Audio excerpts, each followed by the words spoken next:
అధికార యంత్రాంగంతో జిల్లాకు సంబంధించిన ప్రజాప్రతినిధులు, గౌరవ శాసనసభ్యులు, పార్లమెంట్ సభ్యులు, జిల్లా పరిషత్ అధ్యక్షులు, కలెక్టర్సే కానీ అడిషనల్ కలెక్టర్సే కానీ ఆ సంబంధిత జిల్లా యంత్రాంగంతో సమావేశం ఏర్పాటు చేశాము.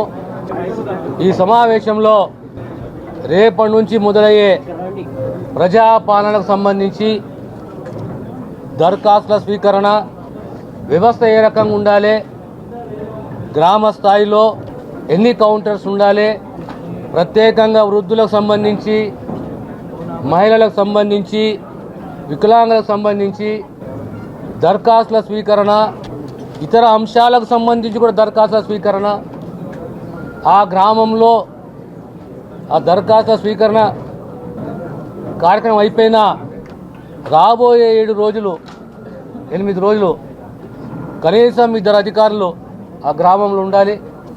ఎవరైనా దరఖాస్తు ఇవ్వలేదు అనివార్య కారణాల వల్ల, ఇతర కారణాల వల్ల మరుసటి రోజు ఆ గ్రామంలో పంచాయత్ సెక్రటరీ ఆఫీస్లో అధికారులు ఉంటారు, వాళ్ళకు ఆ దరఖాస్తు ఇవ్వచ్చు.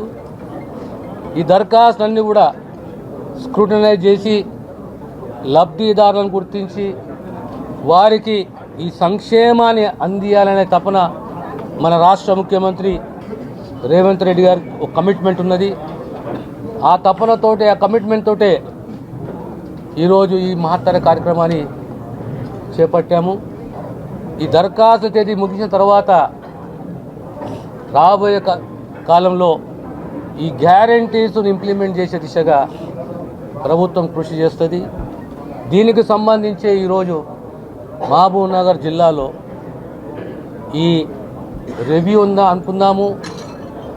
రాబోయే కాలంలో యంత్రాంగం ఏ రకంగా పనిచేయాలని దానిపైన ఒక సమీక్ష అనేది ఈరోజు నిర్వహించడం జరిగింది. మీరు అప్లికేషన్ ఏదైతే ఉన్నదో దాన్ని ఫిల్అప్ చేసుకొని మాకు ఇవ్వండి, మేము దాన్ని స్క్రూటనైజ్ చేసుకుంటాం. మళ్ళీ గ్రామానికి రావాలి. గ్రామానికి వచ్చిన ఈ మధ్యకాలంలో ఇంకెక్కడైనా తప్పిదాలు ఉన్నా this government is ready for suggestion and correction. Telangana సమాజం ఎంతో మంది త్యాగాల కారణంగా, త్యాగాల కారణంగా సమితి శక్తి ఏర్పడి తెలంగాణ రాష్ట్రం సాధించుకోలేదు. ఈ రాష్ట్రంలో వివిధ వర్గాల ప్రజలు, ముఖ్యంగా బడుగు బలహీన వర్గాల వాళ్ళు, ఎస్సీ, ఎస్టీ, బీసీ, మైనార్టీలు అందరూ కూడా ఎదురు చూస్తారు. ఏ లక్ష్యంతో తెలంగాణ రాష్ట్రం సాధించున్నామో, తెలంగాణ రాష్ట్రం వస్తే మా కష్టాలు తింటే, మా సమస్యలు తీర్చాలని ఎదురు చూస్తారు.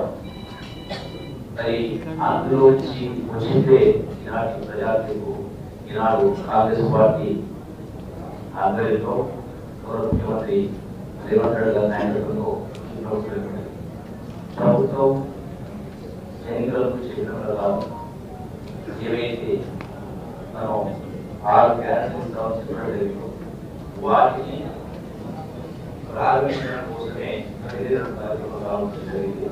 వాటిని ముందుకు తీసుకెళ్ళడం కోసమే వాస్తవంగా అర్హులు ఎవరు అంటే చట్టబద్ధంగా అర్హులందరికీ న్యాయం జరగాలి అన్నప్పుడు వాళ్ళు ఒక్కొక్కరు ఆఫీస్ చుట్టూ తిరిగి, కలెక్టర్ చుట్టూ తిరిగి నా అవసరం పాల్గొంటాం.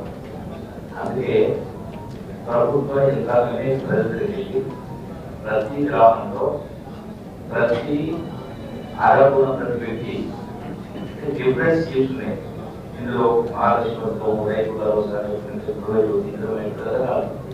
అన్నింటిలో ఎవరెవరికి ఇందులో హక్కుల్లో న్యాయబద్ధంగా రావాలో వాళ్ళందరికీ కూడా అధికార యంత్రాంగమే ఈ ప్రింటెడ్ ఫార్మ్స్ బహుశా ఈరోజే లాంచ్ చేస్తారు. ఈ యొక్క ఫార్మ్స్ మొత్తాలు కూడా ప్రతి ఇంటికి కూడా చేయాల్సిన